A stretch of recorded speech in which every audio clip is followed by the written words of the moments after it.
Agora você ouve uma palavra de vida com o pastor Érico Rodolfo Bussinger.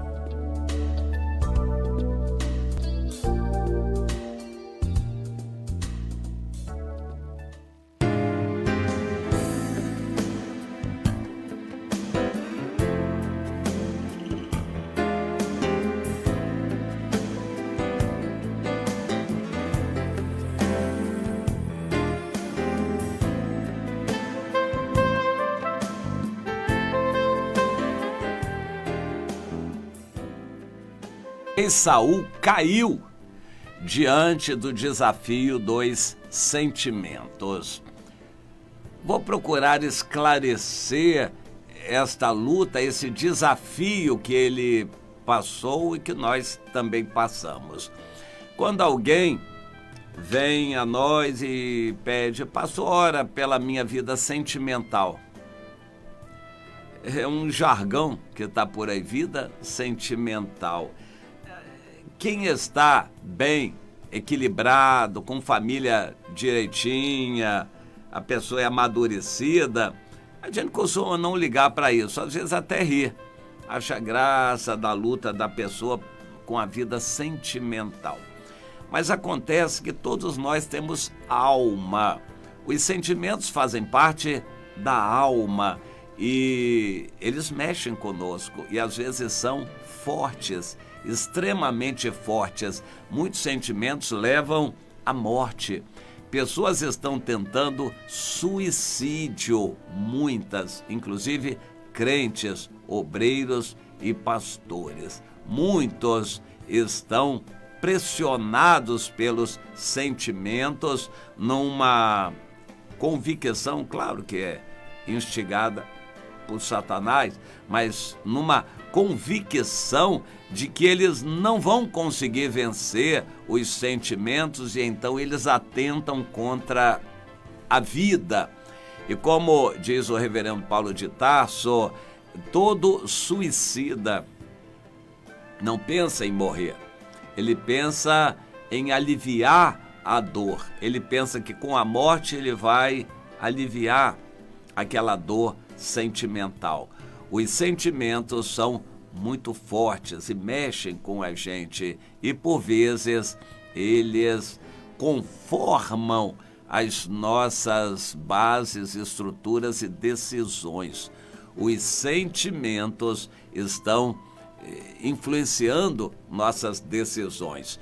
Eu vou citar um exemplo. Uma mulher se sente apaixonada por um determinado homem, mas ele é casado e ele se muda para outro lugar. Então ela, tão apaixonada que é capaz de deixar o emprego, se mudar para um local perto daquele homem para ficar um pouco mais próxima a ele. São decisões importantes. Deixa um emprego, se muda de cidade, vai morar mais próximo, movida por um sentimento de paixonite. Ela se sente apaixonada por aquele homem e é capaz de tomar decisões importantes que mexem com ela e com a família dela por causa daquele sentimento. Há muitas coisas assim que acontecem. Um determinado líder, obreiro, deixa uma igreja e ele vai procurar ser pastor em outra igreja. Essa história de mudar pastor não é no nosso meio. A ideia que eu tenho é muito clara. Pastor é pai e um pai não abandona a sua família trocando por outra família. Quando esse sistema de pastor profissional da religião, que deixa uma igreja por outra para melhorar na sua vida profissional, para ganhar um salário maior, pastorear uma igreja maior, ele vai ter mais visibilidade. Isso para mim é carnalidade pura, não tem nada de Deus. Se ele devia dar contas a Deus como pai daquelas ovelhas que ele pastoreava, como é que ele vai abandonar as ovelhas todas por um outro grupo? É que nesses grupos religiosos, nessas denominações, a coisa não funciona assim. Eles não são pais Eles são profissionais da religião. Cada crente é crente por si só, ligado à igreja, ligado a Jesus só. Tem nada de compromisso um com o outro. E a ideia que eles têm é bem diferente da que nós temos. Para mim, isso é uma prostituição religiosa, o profissionalismo de liderança, deixar uma igreja para outra. Essa ideia, para mim, é totalmente antibíblica, absurda. Mas, enfim, acontece de um pastor mudar e vai para outra cidade, ele acha que Deus está chamando, ele acha. Na verdade, ele está sendo movido por um amigo ou uma mulher que o atrai. Para ficar mais perto daquela mulher, ele quer pastorear uma igreja mais próxima a ela. Ou então por um amigo, ele acha que esse amigo é bem colocado, que é um apoio muito importante, então ele vai para aquela igreja por causa do amigo.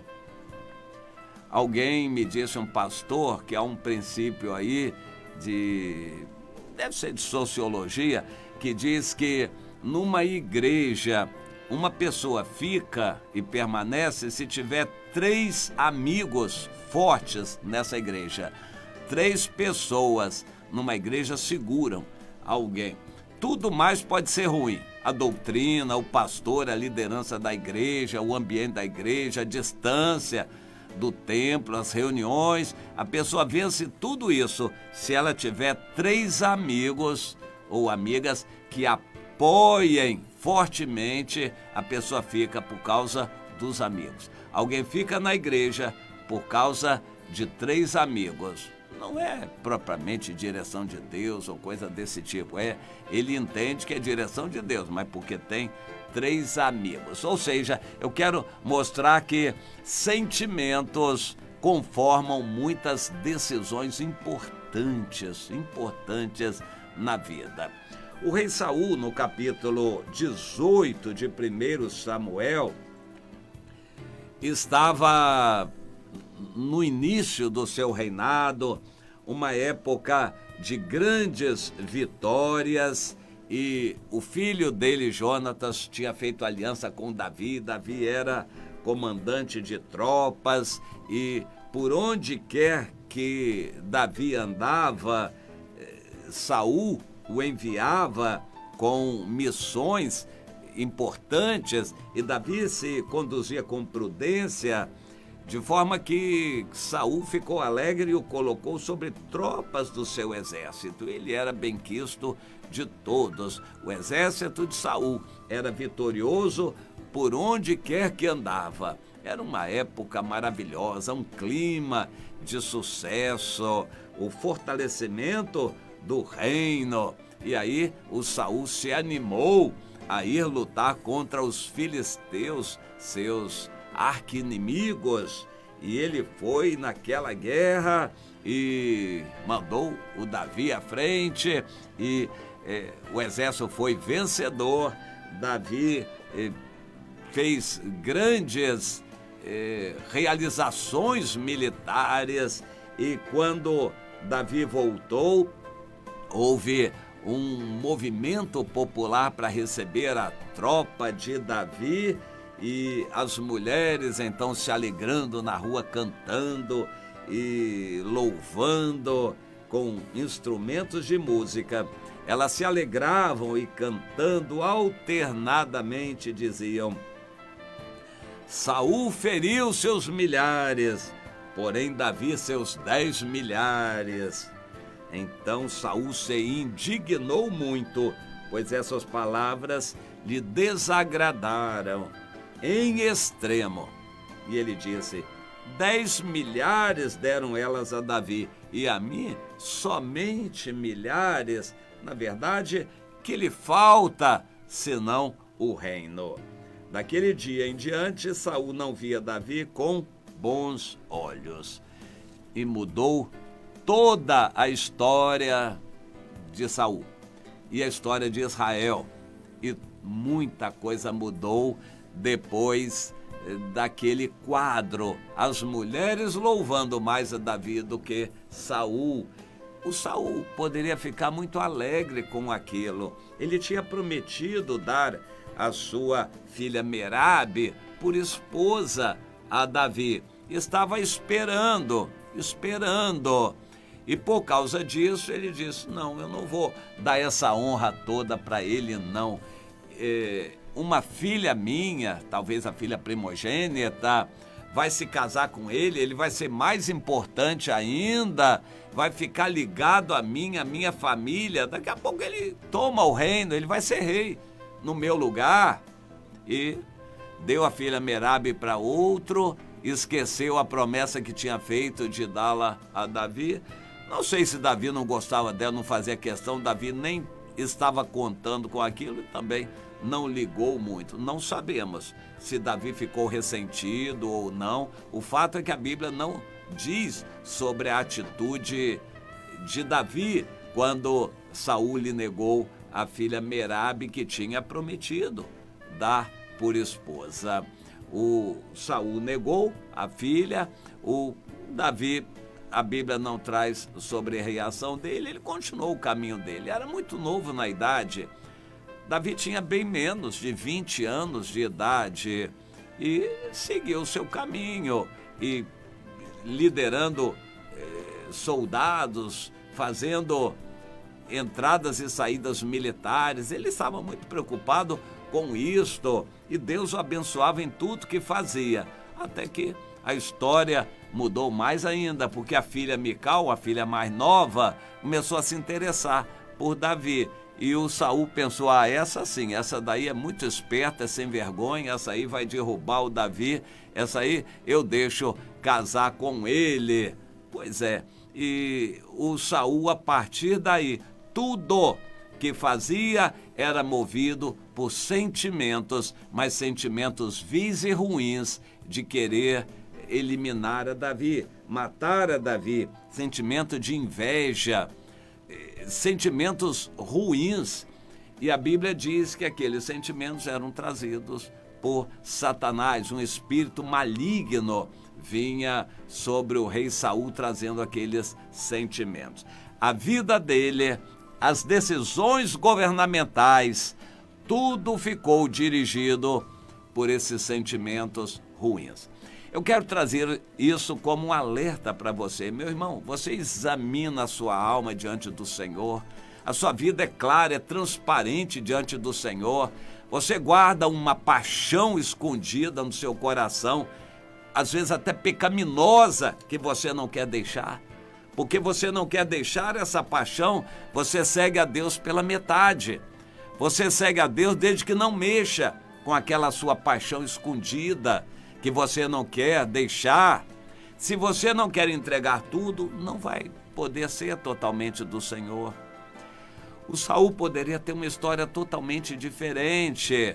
Que Davi cresça e que eu diminua, se Deus assim o quiser. Eu quero agradar a Deus. E Deus o sustentaria no reino até Davi ser preparado. O Saul tinha que saber disto. Mas, infelizmente as coisas não caminharam nessa direção. Então é bom a gente estar atento a esses aspectos. O nosso sentimento não pode nos dirigir. Não deixe o coração dirigir você. O coração é enganoso. Não se dirija pelos sentimentos. Hoje você está apaixonado por uma pessoa, desconfie. Com toda certeza, desconfie, porque essa paixão não é de Deus. Ela, em algum momento, vai se mostrar enganosa. Mas nós somos assim, quando temos uma paixão, essa paixão nos dirige. A gente toma decisões, não gosta de uma pessoa, vai a tal lugar, procura um emprego, deixa aquele emprego, a gente se muda de bairro, dirigido por uma paixão. Pode ser dirigido por um medo, um sentimento de medo. Eu preciso me mudar daqui. Aqui está muito perigoso. Tem balas perdidas, bandidos. Eu preciso sair daqui. Eu quero sair daqui. Eu saio daqui por qualquer maneira. Eu vendo minha casa por qualquer dinheiro. Eu quero sair daqui. Eu quero sair daqui. Você está numa situação assim? Quando a pessoa está numa situação assim, está mal diante de Deus. Isso é falta de fé. Ele está colocando o sentimento de medo daquele bairro como mais importante do que a direção de Deus. A mesma coisa com igreja. Eu quero sair dessa igreja, eu quero sair dessa igreja. Por que você quer sair dessa igreja? Porque você quis namorar uma pessoa, a pessoa não quis, você está sem ambiente nessa igreja, é por isso. Deus deu direção para você sair? Não, porque eu quero sair, eu não gosto mais daqui, eu não estou bem aqui, eu quero sair. Os sentimentos são perigosos. A gente tem que governar os sentimentos e não deixar que os sentimentos nos governem. Mas quem consegue fazer isto? O próprio rei Saul começou a tomar todas as suas decisões em função de um sentimento.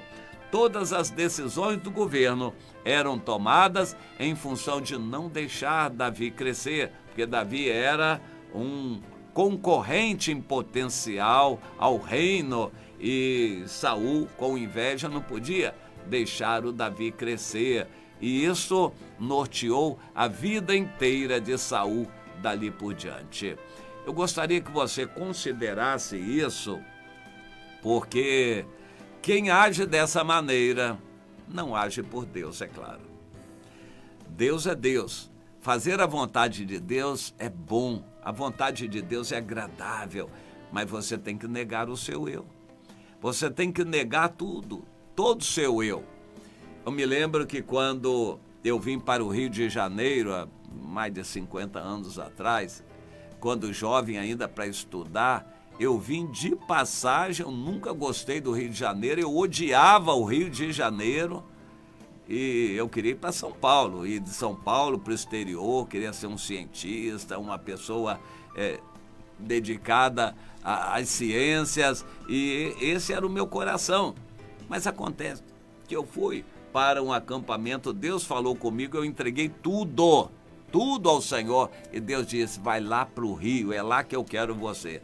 Ah, Senhor, aquele lugar, e lá na Zona Sul, o lugar que eu mais odiava, de gente cheia de coisa, cheia de vento, e eu não gostava desse povo, e o Senhor disse, é lá que você vai ficar. E foi assim que Deus foi quebrando o meu eu, me empurrando para onde eu não queria ir.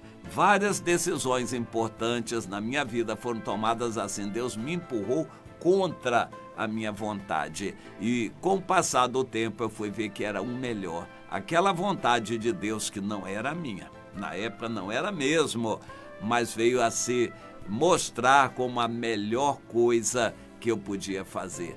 Deus me dirigiu assim. Quando eu entrei naquela empresa onde eu fiquei 30 anos, eu entrei saindo, entrei querendo sair.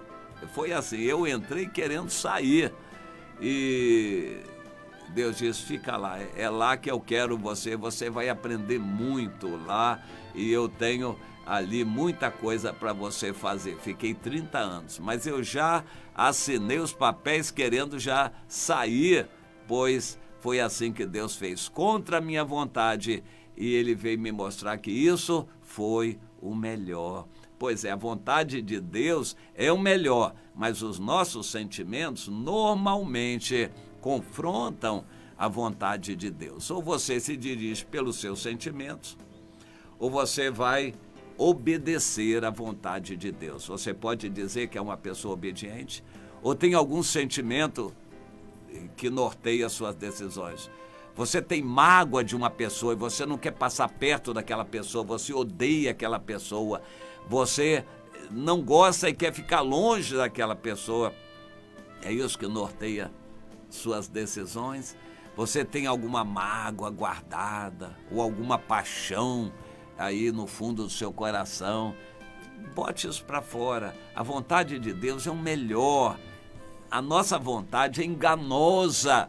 O nosso coração é enganoso. Os nossos sentimentos não podem nos dirigir. Não devem nos dirigir. Quem se dirige pelos sentimentos, sejam bons ou maus, vai acabar tendo decepções frustrantes, decepções fortes. Não queira se dirigir pelos sentimentos. Você tem consciência disto? tem algum sentimento que está condicionando você, bote tudo isso aí no altar de Deus e diga: Senhor, a partir de agora eu quero fazer a tua vontade e não mais a minha. Diga isto para o Senhor de todo o seu coração.